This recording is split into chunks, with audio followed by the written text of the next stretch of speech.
Okay, good afternoon, everyone, and welcome to today's webinar. My name is Doug Chapin from the University of Minnesota's Humphrey School of Public Affairs, and I want to thank you all for joining us today for Election 2017, Lessons Learned, and a Look Ahead. Just before we start, many of you may already be familiar with the way this conferencing system works. But if not, you'll see a list of people at the top, your panelists, including me, and then your name will be included on the attendees list a little bit further down. If you have a question at any time during the presentation, just look down there in the lower right-hand corner of the screen. You'll see that Q&A tab. You can ask all panelists and type in your question. And when we get near the end of the hour, we will collect those questions and do our best to get through as many, if not all of them, before it's time to go. Thanks again. You will be muted until throughout the duration of the call. But again, if you have any questions, just hit us via chat, and we will do our best to answer those. So let's go ahead and get started. This is me. I'm Doug Chapin, your presenter for today. I am the director of the Certificate in Election Administration at the University of Minnesota's Humphrey School of Public Affairs. You can find us online at some links that we'll provide a little bit later, but wanted to tell you a little bit at the outset about the program and the opportunity to study election administration with us here at the University of Minnesota. And then we'll go into the rest of today's program. So what is the Certificate of Election Administration?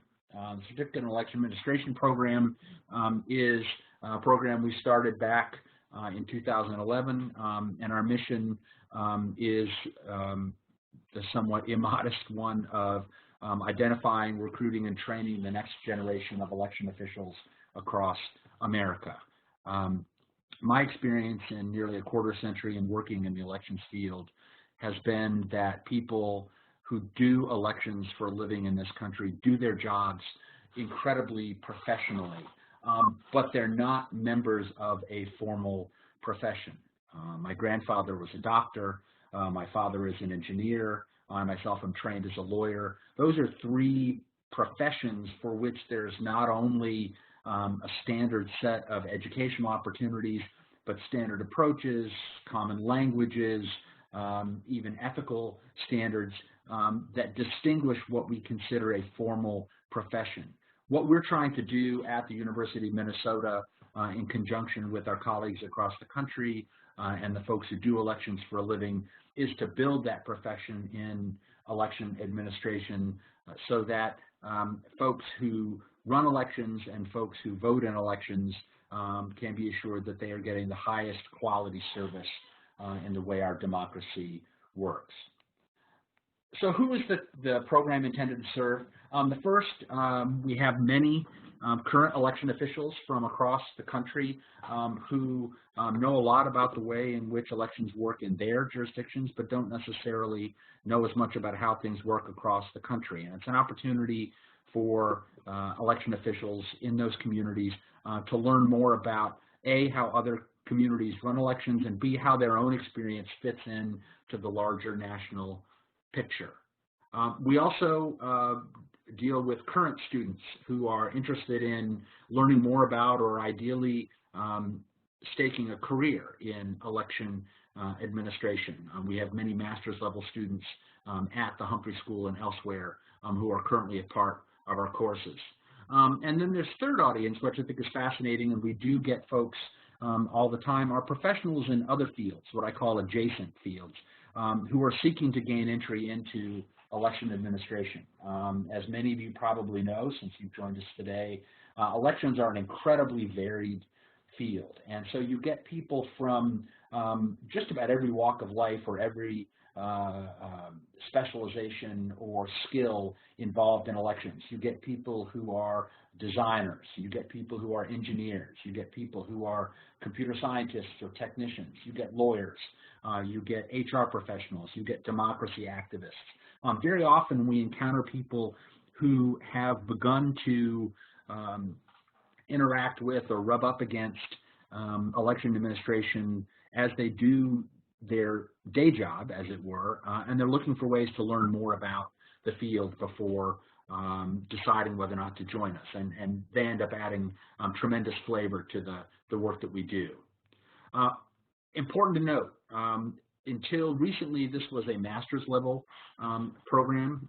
We discovered in talking to practitioners and others across the country that there are many people who are interested in the field of elections who, for whatever reason, don't necessarily have bachelor's degrees but are still doing quality work in the field. And so we have now added an undergraduate level courses and undergraduate level certificate to our offerings at the Humphrey School. Here are the courses we currently offer. We're distinguished from other programs across the country in that we are fully online. Our classes are offered on a semester basis. You can work somewhat at your own pace, but we do move week by week through the semester. And when you complete either a course or the certificate itself, it is a fully university-sponsored and endorsed master's or undergraduate level certificate.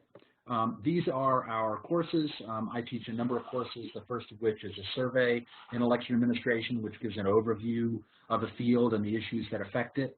The second is elections in the law, which is really not election law, but an introduction to the legal process and legal concepts using examples from the field of elections. My colleague Larry Jacobs at the Humphrey School teaches a course in strategic management of election administration, translated into English. That's essentially how to be a nonpartisan administrator in a partisan world or in the legislative environment. What does it mean to be a public administrator in what is sometimes a political world? Very proud of our other instructors, Dana Chisnell and Whitney Quesenberry from the Center for Civic Design have created the nation's first election design course, which not only gives you the basics in design, but then also gives you an opportunity to apply those concepts to specific problems or tasks in the field of election administration. We also have Tammy Patrick, former election official, former commissioner for the Bipartisan Commission on Election Administration from the Obama administration, now a fellow at the Democracy Fund here in Washington, D.C. She is widely recognized as one of the nation's leading data jockeys, if you will, in the field of elections, and she teaches a course on data analysis in election administration, which teaches you where to find data in the field, how to use data in the field, and what to do when the data you need doesn't exist. How do you collect it? How do you create it? And what have you. We have a new course running this fall called Voter Participation, where we look at traditionally underrepresented communities, racial communities, language communities, voters with disabilities, new immigrant citizens, and we talk about what challenges and barriers they face in the process and what election officials can do to mitigate those problems as those individuals and communities seek to cast their ballots. And then finally, for folks in the field who are interested in getting the full certificate, we offer a capstone project where you are working in the real world with a real client on a real problem. You study the problem, you make recommendations, write a paper, and make a presentation to your client. It's an opportunity to begin to do hands-on work in the areas where you have previously just been studying academically. Real quick, I've highlighted the courses that will be available this spring. You can see most of our courses will be. We'll talk a little more about opportunities to register for the spring at the end of the webinar, but just wanted to let folks know that most of our courses will be available in spring semester this year. We'll also note that I've got a couple more courses either on the drawing board or in soon-to-be active development, one on the area of cybersecurity, one for budgeting and financial management.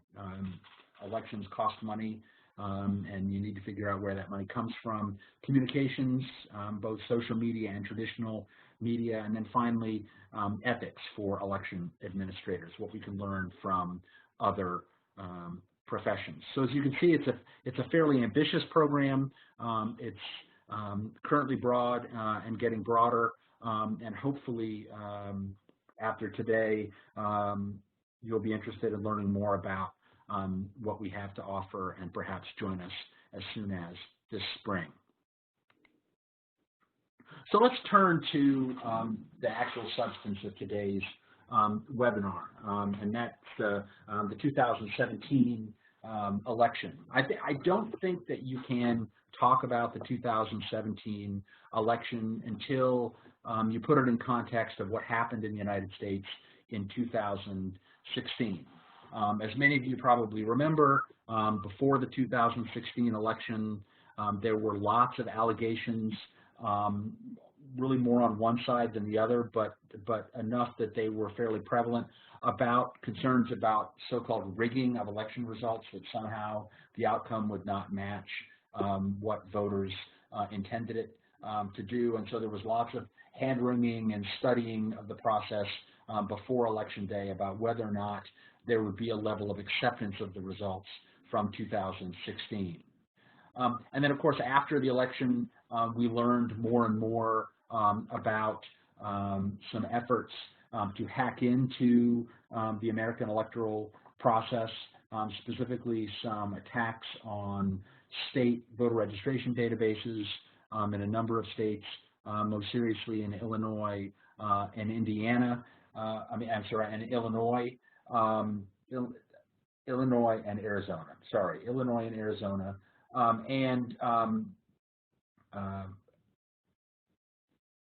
concerned that somehow those numbers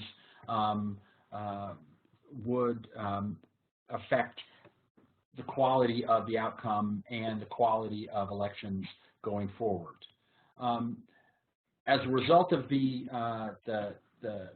news reports about hacking of state election systems, which increasingly now look like they involve interference from a foreign power, specifically Russia, you have seen increased interest in the United States for hardening the electoral system in a way that we really never have before.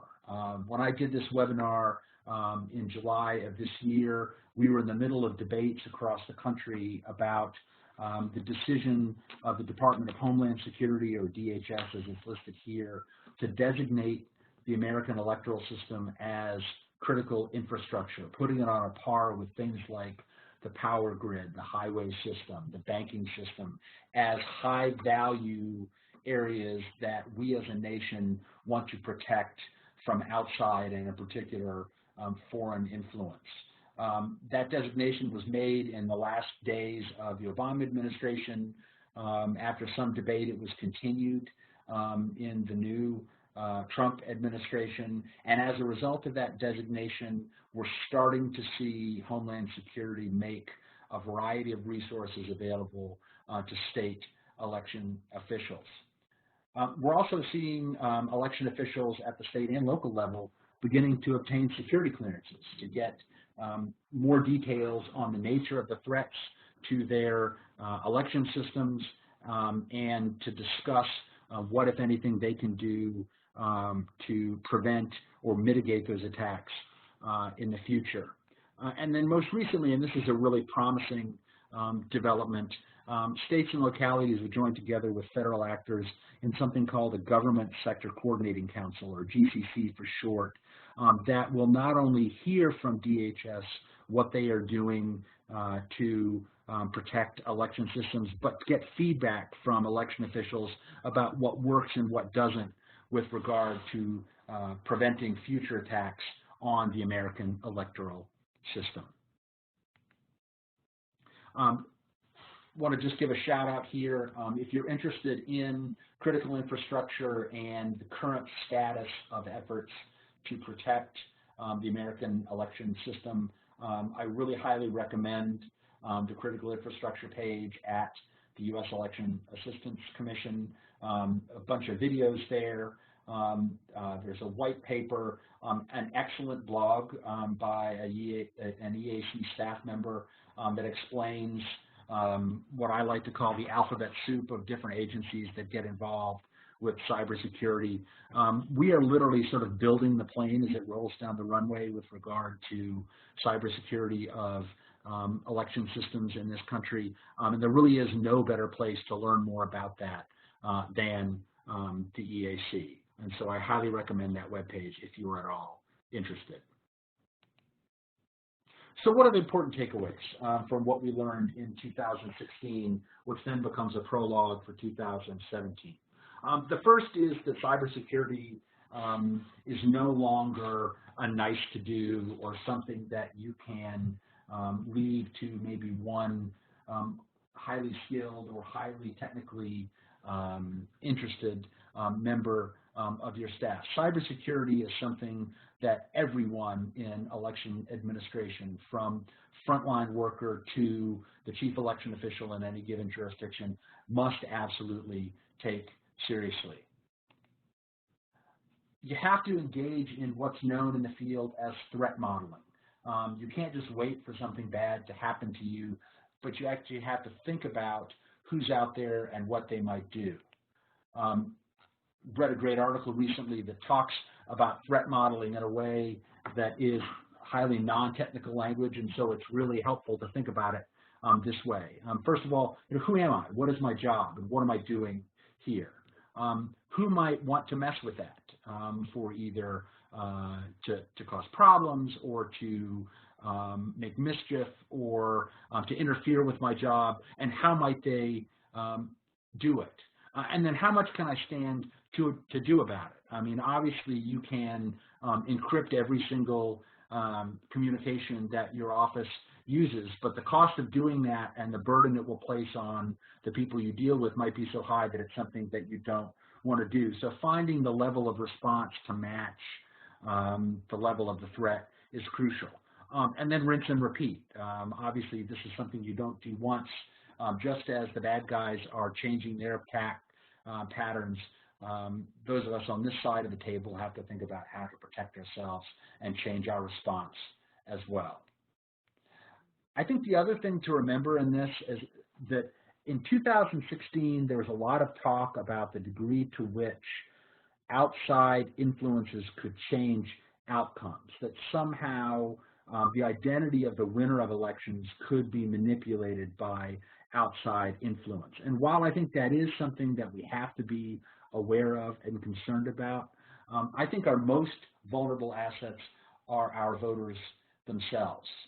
Voters give election officials quite a bit of personally identifiable information, name, address, birth date, maybe not the full amount of information that's available in a credit report, but often enough information that someone who had bad intent could do serious damage to voters in the form of either mischief or identity fraud or both. And so just as election officials think about how they can protect their voters and their votes as part of the election process, cybersecurity needs to be focused on protecting our voters and their personally identifiable information, not just before the next election, but long term. So how do we do that? Some really very simple things, and this is probably going to be obvious to everyone on this call, but make sure that anything that's critical is backed up, that anything that you can't stand to lose, you can recover quickly should something go wrong. Better password hygiene.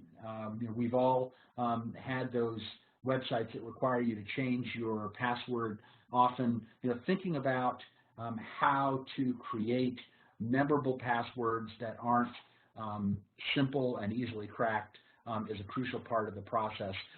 And run those updates. When you get an update on your laptop, on your phone, very often those involve security updates that are closing the holes that bad guys have discovered in the software. And so stay as up to date as you possibly can.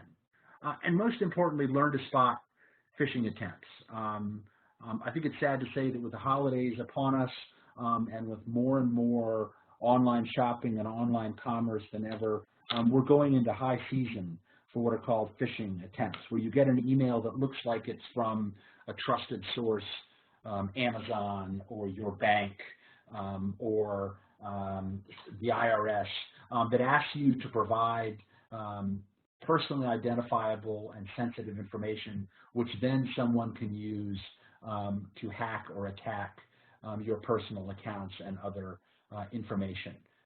There are lots of good, just sort of free self-checks on phishing, but the IT professionals in your life, either those that you work with or those that you know, can help you. In many ways, if you have any doubt about clicking on a link or any doubt about whether an email is legit, don't respond. You need to take on that stranger danger mentality online. If something doesn't look quite right, if the language isn't right, if the capitalization is odd, if there are strange spellings, be careful, and when in doubt, don't click. Send a separate email, make a phone call, walk down the hall and ask your coworker if they sent you that email. That's the way you protect your information and accordingly how you protect the information of the voters and others that you serve. So with that background, let's talk about 2017. I think the good news in 2017 is that despite all of the back and forth about cybersecurity and hacking and what have you, we didn't really see much in the way of concern about attacks on elections in 2017. Some of that might be because of the protection efforts that are underway in this country. To be honest, the other reason is that there just aren't as many elections. It's not a federal election year, and while there were very important elections in many states and other jurisdictions, there weren't anywhere near the number of voters in play in 2017 as there were in 2016 or there will be next year in 2018. And so with fewer elections, there were fewer opportunities for problems. That said, we did still have some interesting issues in various places across the country.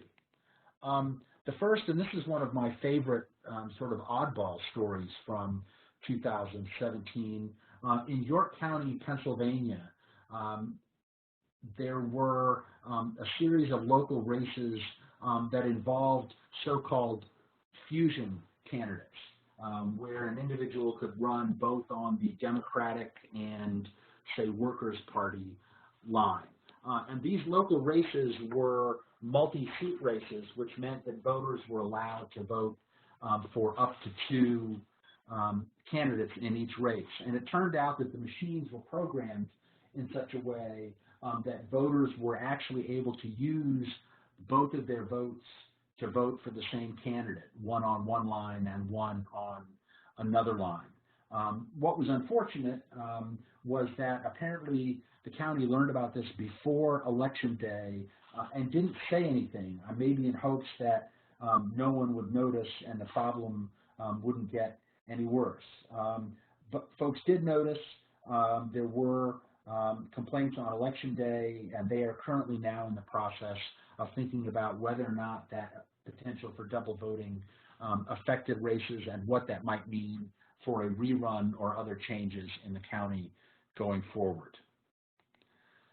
We also had a tight race for city clerk in Detroit, Michigan. Very close, less than a percentage point separated the incumbent and her challenger. And because of that, there's a recount in Detroit. And just today, there were reports that as the recount got underway, that there were a number of precincts in Detroit that are, under the law, unrecountable precincts because the number of ballots in that precinct box is different from the number of voters who checked in to vote in that precinct. Now, to you and me and to other folks, that might seem like exactly the kind of precincts that should be recounted. But under Michigan law, the inability to match those numbers means that those precincts cannot be recounted. Remains to be seen if those kinds of problems will create any sort of issue with the full recount and whether or not the outcome will change there. But it's worth keeping an eye on and something that I know policymakers in Michigan will have to think about going forward. The most interesting place in 2017, though, was in the state of Virginia. Virginia got a lot of attention nationally because of the high-profile governor's race. Virginia always runs its governor's race the year after the presidential election, so often it gets outsized attention for the impact that both the previous presidential election and future federal elections will have based on the outcome in Virginia. But what happened that was somewhat unexpected and is creating issues today and going forward is that what had been a comfortable legislative majority for the Republican majority suddenly came under threat. And as we speak, with the declared winners, Republicans hold 51 out of the 100 seats in Virginia with 4 districts in play. And so depending on the outcome of the proceedings there, we could have anything from a narrow Republican majority to a narrow Democratic majority to an almost unheard of and often uncomfortable tie and split power arrangement in Richmond. As I mentioned, there are 4 recounts underway. There are a number of issues, some of which will be in play and others that occurred on Election Day. The first, which won't be in play, but is still worth noting, is that there were allegations in one of the larger counties south of Washington, D.C., that minority voters got misleading robocalls and texts about where to cast their ballots in the county, that there were allegations that voters were deliberately misled about their polling places having changed or polling hours having changed. The good news is that the allegations reached the state and the county quickly. They were able to clarify that nothing had changed, and they were relying both on official channels as well as on a project called the Voting Information Project, which partners with Google and other online sites like Facebook to make sure that folks have the information they need. But in close elections, there are always allegations that one or more voters is being misled about where to cast their ballot. And that's something that you, as an election official or a wannabe election official, will want to think about as Election Day approaches, especially as they look close. Second is an issue which has arisen elsewhere in the country, but was an issue especially in the Virginia elections. There was a very close House race in Stafford County, which is Fredericksburg or Quantico, south of Washington, D.C. And the race was decided by less than 100 votes, and it turned out after Election Day that there were 55 absentee ballots that supposedly were postmarked before Election Day that were required to have arrived at the election office by election night, but for whatever reason were not delivered to the election official until Wednesday morning after Election Day, and as a result were uncountable under Virginia law. Now, the courts will hear allegations that the election officials should have known that those ballots were there and gone and picked them up. There will be questions of the post office in why they did not notify the election office that those ballots were made available. But the bottom line is that there were at least 55 voters in that county who, for whatever reason, will not have their ballots counted because of the late delivery of the ballots to the election official. And that's something that we're starting to see in other communities across the country. That's why you see many election officials warning voters with mail ballots to get them in the mail at least a week before Election Day and not wait until the last minute. But those kinds of issues have arisen not just in Stafford County but elsewhere across the country. And then finally, this fascinating story in another district with another close race. As a result of redistricting in Virginia, the city of Fredericksburg reallocated voters into new precincts with new polling places. And at some point in the last several years, something like 100 plus voters near the boundary between two precincts were misallocated. And as a result, those voters got the wrong ballots for the House of Delegates on Election Day. The problem is that because we don't know when that mistake was made or how many of those voters got the right ballots or got the wrong ballots, we don't have much opportunity to unscramble the problem that misaligned set of voters creates. Unfortunately, it's a very close race, and the number of voters affected may end up being comparable to, if not larger than, the margin of victory in that race. And so the litigants and the courts are going to have to do a lot of work to untangle that issue going forward. All of these will be at issue in recounts in the area, and if for some reason the recounts are inconclusive, since a recount really does just recount ballots, if there are allegations that there were underlying problems with the election process, you may also see what are known as election contests in Virginia. Those are always more likely when elections are close, and especially when something as large as control of the legislature is at issue. But it's something worth keeping an eye on in the next several weeks and months as 2017 winds down. So looking ahead, I mentioned this already, but more and more communities are starting to think about how they manage absentee and vote by mail ballots, both before, during, and after Election Day. As more and more voters cast their ballots by mail, as we see either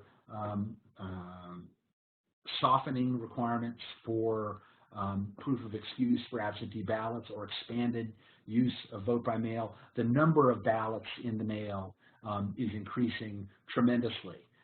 This is happening at the same time that the United States Postal Service is managing its own budget issues and is looking for ways to save money, which often means either closure of post office facilities or a decrease in service time.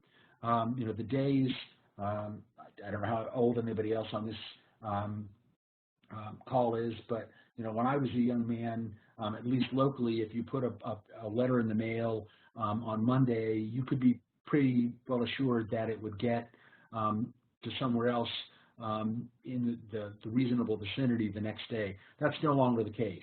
Even first-class mail has something like a 5 to 7 day level of service. And so election officials and voters alike are going to have to think about how do we ensure both that voters who ask for mail ballots get them in time and that they also have time to vote and return them in order to be counted in a timely fashion. Now, some states are going to what are called postmark rules, where instead of ballots being required to arrive or be returned before the close of polls, that a valid postmarked ballot on Election Day can be received usually up to 3 days after the election and counted. But those states are still relatively few and far between, and I'll be curious to see if states like Virginia or others react to the Stafford story with a loosening of their own vote-by-mail requirements.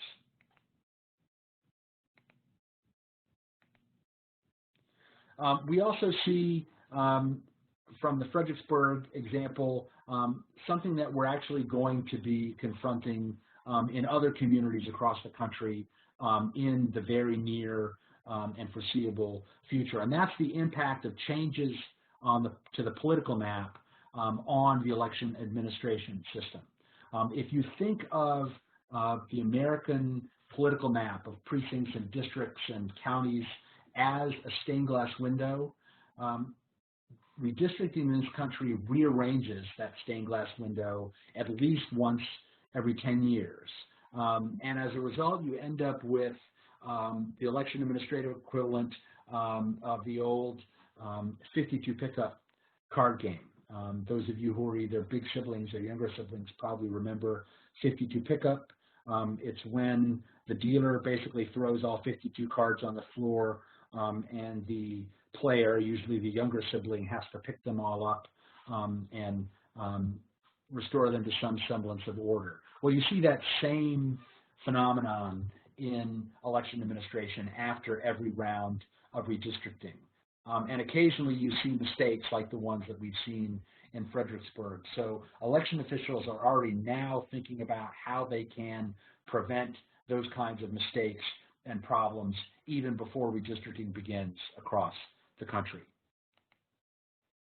And finally, even though cybersecurity didn't raise its head that we know of in 2017, we know that cybersecurity is going to continue to be a big concern, especially as we learn more about what critical infrastructure means for states and localities.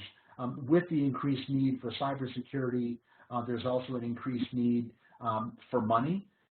There are very few things that jurisdictions can do that don't involve some level of cost to harden their systems, whether it's buying new technology or spending consulting money on hardening old technology. Unlike many other areas of election administration, there are very few cost-free solutions.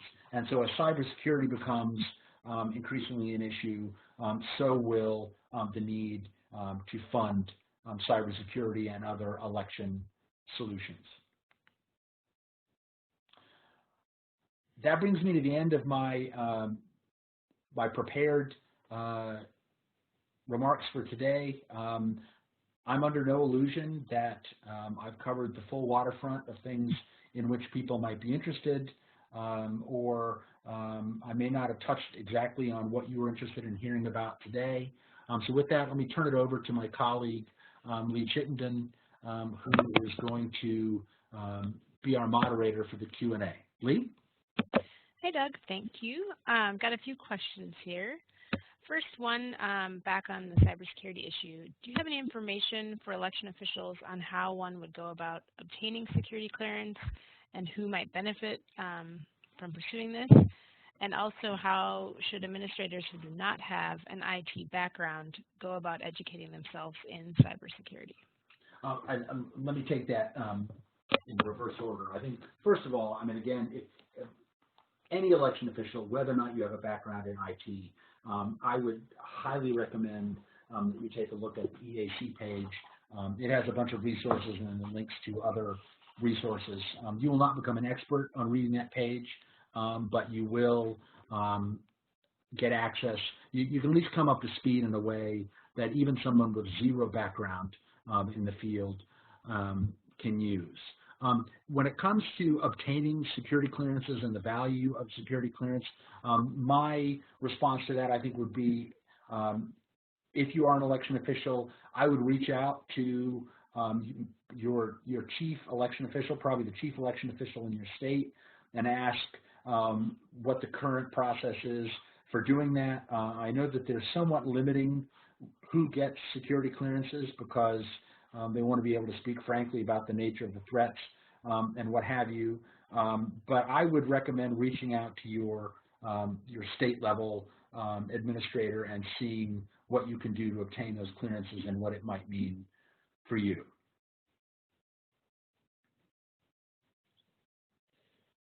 Go ahead, Lee.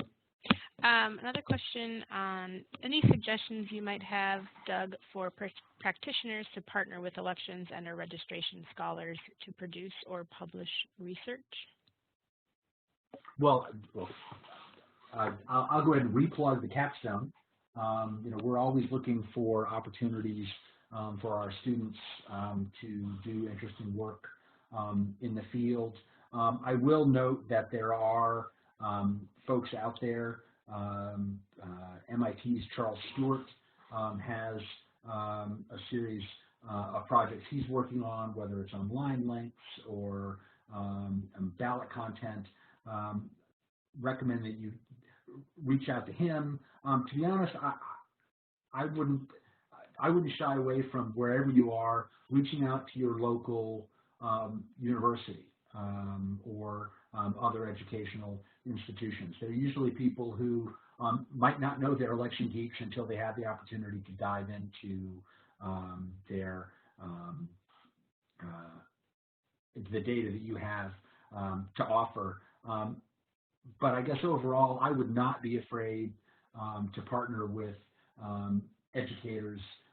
In many ways, some of the challenges we face across the country are because the people who control the money, in particular legislators, don't understand the process as well as they should. And it can be difficult for an election office to make that case because it looks somewhat self-interested, because every office would like to have more money if they can. Finding a way to work with a neutral researcher, either locally or nationally, is often a great way to highlight the good work you're doing and get the attention of the folks who ultimately write the checks. Great, thanks, Doug. Another question here on thoughts on the movement for ranked choice voting. Ranked choice voting is definitely a topic that's been around for years, but I think it's starting to heat up, especially recently, given some of the movement in Maine. There's been a push to adopt it in Maine, which is being fiercely resisted by the legislature. We've seen a ranked choice statute that's been on the books in Santa Fe, New Mexico since 2008 has finally been ordered to be implemented. The nice thing about ranked choice is that it's no longer merely a theoretical issue. You're starting to have communities that have not only implemented but have used it over several election cycles, especially in the Minnesota area. Minneapolis and St. Paul have both run numerous elections on ranked choice voting, and I think you can even look at a place like Minneapolis, where after a huge ballot and a slow count for mayor in 2013, the city worked with legislators to clarify the counting rules, to clarify candidacy rules in such a way that that same count, although admittedly with fewer candidates, took only less than 24 hours in 2017. And so those communities which are considering ranked choice voting, those communities which have enacted it and are looking for ideas how to implement it, it's now not merely a theoretical construct, but there are living, breathing, experienced election officials who know how it works in the real world. So I think there's, I don't know necessarily that ranked choice voting is going to sweep the nation, but in communities where folks are interested in trying it or implementing it, the resources are there in a way that they really haven't been in the immediate past.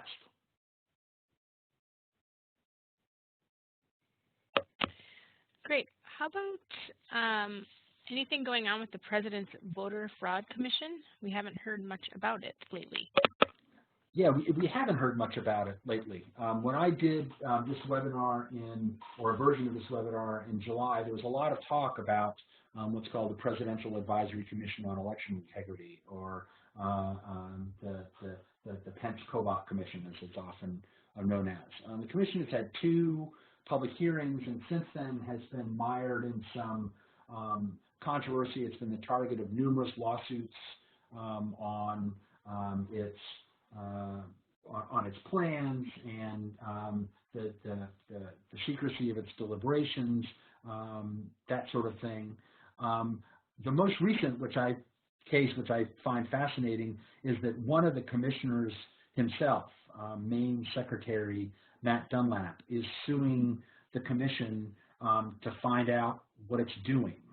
His argument is that members of the commission themselves have no idea what the commission is up to, and so they want to make sure that there is not some sort of staff work that is happening out of not only public view but their own view that they'll be surprised about down the line. It remains unclear whether or not we will see any more public hearings of the commission. I think it will stay in the news for a while until there's a formal announcement that it's closed.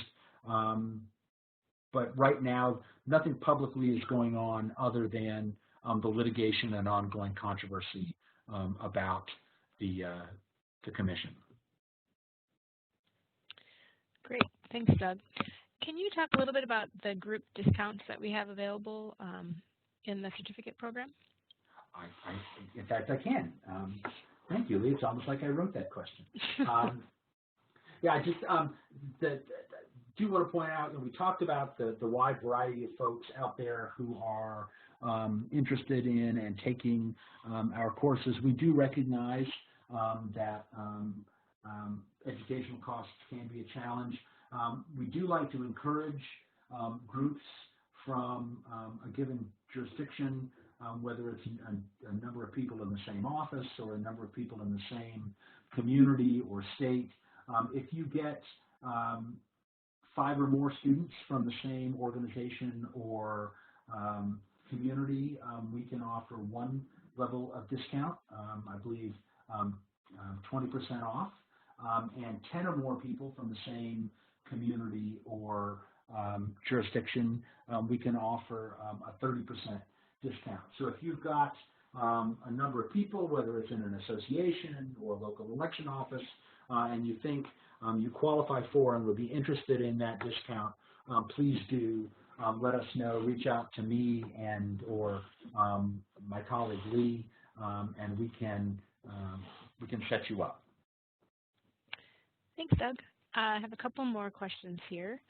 One, how can kids voting be better developed as a pipeline of voters who think critically and less influenced by external factors? Wow. In a perfect world, one of the things, I'm always hesitant to sort of sound like the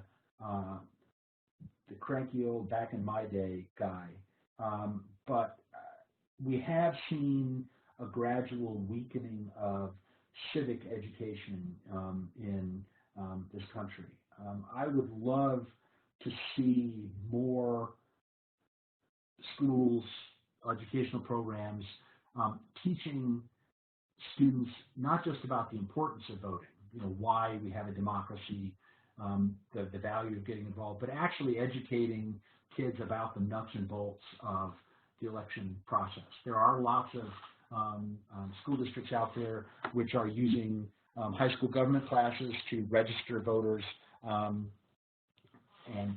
teach kids about voter registration. You see some communities where the local election office will loan voting equipment or other materials for student council elections, homecoming elections, what have you. But the more we can do, not just to tell kids why voting is important, but to show them how voting works, I think it then makes those exhortations to use their vote a lot easier to carry through. Thank you. Another question here. During redistricting, do you see representatives working a little closer with election offices to make sure the redistricting is correct? I'd say in my perfect world, yes. Generally, though, I think redistricting tends to be more about looking out for the interests of legislators or parties in the process. I think that often you will see redistricting committees or legislators talk about the need to respect existing communities of interest or other lines, but often that gets sacrificed when you have to do the fine-tuning, whether to remedy voting rights potential problems or to resolve political issues in the legislature. I do wish and hope that election officials will get more of a role in some of these redistricting cases to explain how different plans affect the election administration process, and perhaps to persuade judges that they need court orders or other resources to ensure that they can implement whatever plan in time for the next regularly scheduled election. So I'd like to think that election officials are listened to, but I'd love to see them get a more formal role. Great. Another question here. Is anything happening right now in Congress on election administration issues? Not much. We have seen some activity in conjunction with the National Defense Authorization Bill. There was a move to push for some cybersecurity guidance and money for states. Unfortunately, that did not make it onto the bill and therefore did not make it into the law. I do think that there are some congressional offices, one of which being Senator Klobuchar in Minnesota, who are working really hard to find ways for cybersecurity to not only get attention but funding in the foreseeable future. But right now, it's all talk and no action, hoping perhaps to see something a little more in 2018. But unfortunately, when it comes to Congress, I think it's better to be surprised when something happens than disappointed when something doesn't. Another question here. In the state of Georgia, military voters have the 3 days after the election to get their ballot back. Do you think this should be a law for local voters as well? I think it's worth looking at. I mean, I think especially given increasingly the number of folks using vote by mail ballots and changes in postal service levels.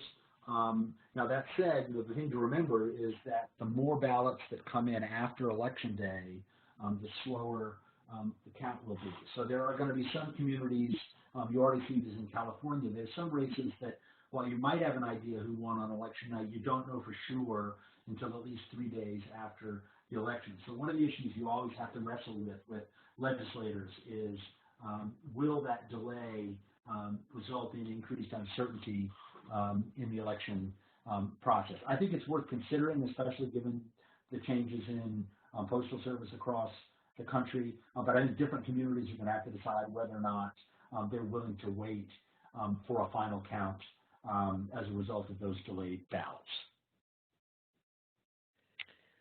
Okay, and final question here. Do you think more states are going to follow Iowa's lead of mailing voter IDs to people who don't have them? It's an interesting question. Before 2010, we had tremendous battles in the states about whether or not to require voter ID, and eventually those battles generated a rule of thumb, which became kind of a judicial rule as well, that voter ID requirements were going to have a tough sled if it weren't clear that folks without ID would have not only a real but a reasonable opportunity to get that ID. Some states have gone with well, we'll make them available if you come get them, but then you've got to have underlying documentation to do it. So in many states, we saw this in Wisconsin, those so-called remedies ended up not being something that courts necessarily were willing to accept. Increasingly, we're seeing states like Iowa, literally mailing people who don't have ID some sort of voter ID. You've got states like Mississippi, which are sending out sort of the equivalent of a bookmobile to different communities to generate those IDs. I think increasingly, if you are a legislator who favors ID in a state that doesn't yet have it, I think you're going to have to think about how you are going to make ID available to voters who lack that ID that looks more like you sending it to them than them coming to you. I don't know that Iowa is necessarily a trendsetter, but at least the notion of the state taking the lead or on that process is something that more states who don't have ID and want to enact it are going to have to think about going forward. And we had one more question come in here. What is the future of voting machines that do not offer backup paper ballots? I would imagine we're getting close to the day where those are no longer in use across the country. I always thought that the state of Georgia would be the last holdout. Georgia was one of the first states to adopt touchscreen machines, which are known as direct recording electronic. But even Georgia now is starting to consider voting systems with either paper ballots or paper backup. I would guess that optical scan, which are those paper ballots that you bubble or fill in an arrow and then run them through a reader, those are going to become the most popular across the country, at least until we have another technological innovation that none of us have seen yet. So I think there will still be some paperless DREs across the country, but I wouldn't be surprised if they are completely out of service in the next, I don't know, 2 or 3 election cycles. That's all the questions we have. Well, good. Actually, this is a very inquisitive group today. I really appreciate all of the questions. I want to thank you all for joining us today. We are recording this. If you enjoyed this and think there are other people in your office or otherwise who might benefit from it, we will share that recording with you, and you feel free to share it with them. Here are the links for both our program page as well as my email, dchapin@UMN, or Lee's email, chit0018@umn.edu. We'd love to talk to you about registration for the spring, which is open until early January, group discounts, questions about capstones, what have you. We're here to grow the profession, and we're happy to answer any questions that you might have. But until then, I want to thank everyone for joining us today. I hope you enjoyed listening to it as much as I enjoyed doing it. And we look forward to bringing you more programming like this in 2018 and beyond. Thank you very much.